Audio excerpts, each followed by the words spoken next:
ദിയ സനയ്ക്കും പെട്രാക്സ് ബോയ്ക്കും തമ്മിൽ തെറി പറയാനുള്ള റൈറ്റ്സ് ഉണ്ട് എന്നുള്ളതൊന്നും അല്ല കേട്ടോ എൻ്റെ ഒരു പോയിന്റ്. പക്ഷേ ദിയ സനയ്ക്ക് ആരാണ് ഈ പറയുന്ന പെട്രാക്സ് ബോയിൻ്റെ അമ്മയും വീട്ടിലുള്ളവരെയും ഒക്കെ ഈ ജാതി വർത്താനം പറയാനുള്ള റൈറ്റ്സ് കൊടുത്തത്?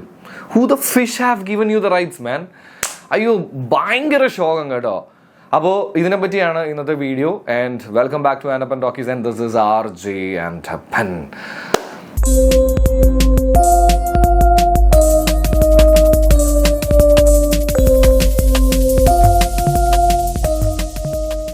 അപ്പോൾ ഗൈസ്, ആദ്യം തന്നെ ഞാൻ ഒരു കാര്യം പറയാം.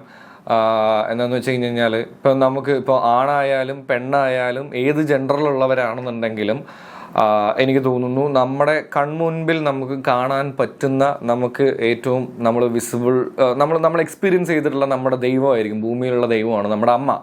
ആ അമ്മയൊക്കെ പറ്റി ആവശ്യമില്ലാത്ത വൃത്തികേടുകളൊക്കെ പറയാമെന്ന് പറയുന്നത് ഒരാളെ സംബന്ധിച്ചിടത്തോളം, അത് ആണാവട്ടെ പെണ്ണാവട്ടെ ആര് തന്നെ ആവട്ടെ, അവർക്ക് സഹിക്കാൻ പറ്റുമെന്ന് എനിക്ക് തോന്നണില്ല.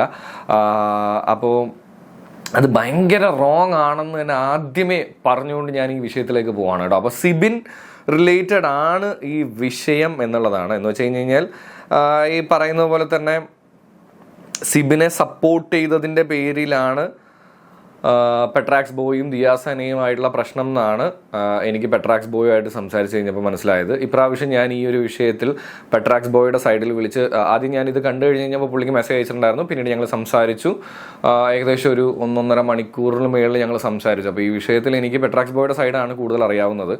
അത് തന്നെയാണ് ഞാനിവിടെ പറയാനും പോകുന്നത്. കാരണം പുള്ളി എനിക്ക് കുറച്ച് വോയിസ് ക്ലിപ്സ് കാര്യങ്ങളൊക്കെ അയച്ചു തന്നിട്ടുണ്ടായിരുന്നു.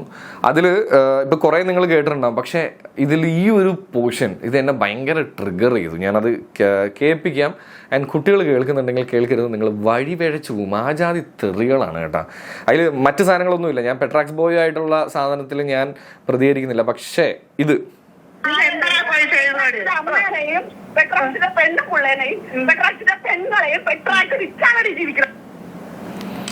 ഇത് കേട്ട് കഴിഞ്ഞു കഴിഞ്ഞാൽ എങ്ങനെ ഞാൻ ആലോചിക്കുകയാണ്, അവൻ്റെ ക്ഷമയെ ഞാൻ സെല്യൂട്ട് ചെയ്യാണ് കേട്ടോ. കാര്യം എന്താണെന്ന് വെച്ച് കഴിഞ്ഞാൽ ഇത്രയും പറഞ്ഞിട്ട് അവൻ ഇടയ്ക്ക് ലാസ്റ്റിൽ തെറി പറയുന്ന സാധനം ഫുൾ ക്ലിപ്പ് എൻ്റെ കയ്യിലുണ്ടായിരുന്നു. അപ്പോൾ അതൊക്കെ ഉണ്ട്. പക്ഷേ എത്രയോ നേരത്തേക്ക് വിളിച്ച് ഇങ്ങനെ തെറി പറഞ്ഞുകൊണ്ടിരിക്കുകയാണ്, നിർത്താതെ തെറി പറഞ്ഞുകൊണ്ടിരിക്കുകയാണ്. എനിക്ക് അത് കേട്ട് കഴിഞ്ഞ് കഴിഞ്ഞപ്പോൾ ഇവർ ഏത് യൂണിവേഴ്സിറ്റി പോയിട്ട് ഇതുമാതിരി തെറി പഠിക്കണമെന്തോ, എൻ്റെ അമ്മോ കച്ചറ. അത്രയും വൃത്തികെട്ട ഭാഷയിലെ തെറികളാണ് പറഞ്ഞുകൊണ്ടിരിക്കുന്നത്. ഇതൊന്നും ഞാൻ ആദ്യമായിട്ട് കേൾക്കുന്നതല്ല, പക്ഷെ എന്നാലും എങ്ങനെ ഇങ്ങനെ നിർത്താതെ പറയാൻ പറ്റിയെന്നുള്ളതാണ് എൻ്റെ അത്ഭുതം. അപ്പം ഞാൻ പെട്രാക്സ് ബോയായിട്ട് സംസാരിച്ചപ്പോഴാണെന്നുണ്ടെങ്കിലും പറഞ്ഞു, ഇപ്പം നീ പറയുന്ന പോലെ വീഡിയോസ് കാര്യങ്ങൾ ചെയ്യുന്നുണ്ട്. അപ്പോൾ നീയായിട്ട് നിന്നെ തെറി വിളിക്കുന്നതൊക്കെ ഇതിൽ നമുക്ക് പിന്നെയും കേൾക്കുമ്പോൾ മനസ്സിലാക്കാവുന്ന, ഓക്കെ അങ്ങോട്ടും ഇങ്ങോട്ടുള്ള ഒരു ദേഷ്യത്തിൻ്റെ പേരിലാണ് എന്ന് പറഞ്ഞ് തെറി പറയുന്നത് നല്ലതാണെന്നല്ല, അപ്പോൾ അതിൻ്റെ പേരിലായിരിക്കാം എന്നെങ്കിലും നമുക്ക് വിചാരിക്കാം. പക്ഷേ നിൻ്റെ വീട്ടിലിരിക്കുന്ന അമ്മയെയും ഭാര്യയെയും കൊച്ചിനെയും ഒക്കെ തെറി പറയുന്നത് എന്ത് ഫാദർലെസ് പരിപാടിയാണ് ഇത്? ഞാൻ നേരത്തെ പറഞ്ഞപ്പോഴാണെങ്കിലും പറഞ്ഞണം, ഈ ഫാദർലെസ് പരിപാടി എന്ന് പറയുന്നത് ആ പരിപാടിയാണ് ഞാൻ ഇതാക്കുന്നത്. ടൈപ്പ് ഓഫ് പ്രയോഗമാണ് കേട്ടോ, അല്ലാതെ ഞാൻ ആരുടെയും തന്തയ്ക്ക് വിളിക്കുന്നൊന്നുമല്ല. അത് ആ രീതിയിൽ അങ്ങനത്തെ പ്രവൃത്തിയെ പൊതുവെ പറയുന്നതിന് ഞാനത് കുറച്ചും കൂടെ നീറ്റ് ആൻഡ് ക്വൈറ്റ് ക്ലീനിൽ ഞാനിങ്ങനെ പറയുന്നു എന്ന് മാത്രമേ ഉള്ളൂ. അപ്പോൾ എന്തായാലും യെസ്, അപ്പോൾ ഇതിലേക്ക് വരണം. അപ്പോൾ ഞാൻ പെട്രാക്സ് ബോയോട് പറഞ്ഞതും ഒരു കാര്യം, അതുപോലെ പെട്രാക്സ് ബോയ് ഒരു കാര്യം കൂടെ എന്നോട് പറഞ്ഞു. അതായത് അവൻ്റെ ഫാമിലിയിലുള്ളവരെയും അതുപോലെ തന്നെ ഫ്രണ്ട് സർക്കിളിലൊക്കെ വിളിച്ചിട്ട് അവൻ്റെ കൗണ്ട് ഡൗൺ സ്റ്റാർട്ട് ചെയ്തിരിക്കുകയാണ്. ഇനി ഞാൻ കാണിച്ചു കൊടുക്കുക അവൻ എന്താണ് പറ്റാൻ പോകുന്നത്. ഇനിയും ഞാൻ അവനെ വിളിച്ച് തെറി പറയും. അത് ചില കമൻസിലും ചില വീഡിയോസിലും ഒക്കെ വന്ന് പറഞ്ഞിട്ടുണ്ടെന്ന് ഞാൻ അറിഞ്ഞു.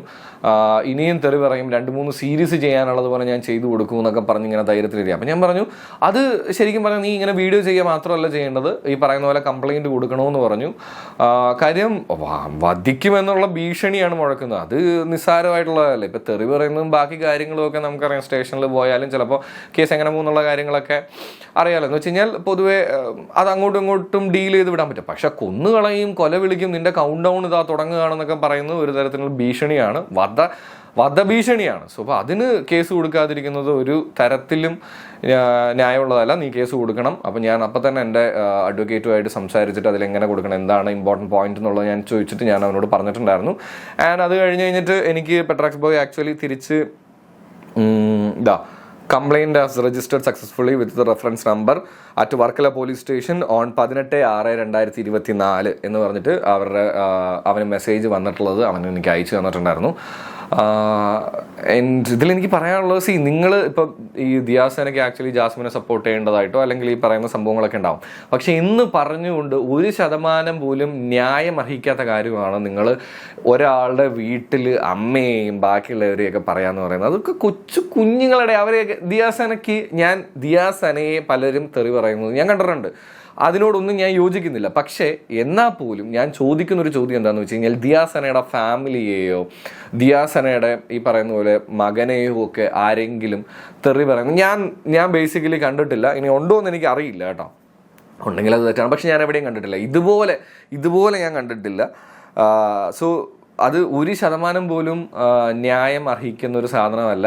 എന്തായാലും ഇപ്പോൾ അത് ലീഗലി മൂവ് ചെയ്തുകൊണ്ട് അതിന് ബാക്കി കാര്യങ്ങളൊക്കെ പോട്ടെ. ഇത് ഞാൻ കുറച്ച് നാളായിട്ട് ചെയ്യണമെന്ന് വിചാരിക്കുന്നു. അതിൻ്റെ ഇടയിൽ അഫ്സൽ അതുപോലെ തന്നെ ഈ പറയുന്ന ജാസ്മിൻ വിഷയത്തിൽ ഞാനൊന്ന് കയറി ഇതിൽ വന്ന് സംസാരിച്ചു. അതിപ്പോൾ അത്യാവശ്യം അങ്ങോട്ടും ഇങ്ങോട്ടും ഓടിക്കൊണ്ടിരിക്കുകയാണ്. അതിൽ ഞാൻ വീണ്ടും ഒരു ക്ലാരിഫിക്കേഷൻ തരാം. അതിൽ പലരും എൻ്റെ താഴെ കമൻറ്റ് ബോക്സിൽ വന്നിട്ട് ഇടുന്നുണ്ട്, അതായത് വിവിയും അഫ്സലും കൂടെ വിളിച്ച് എന്നെ ബ്രെയിൻ വാഷ് ചെയ്തതാണെന്ന്.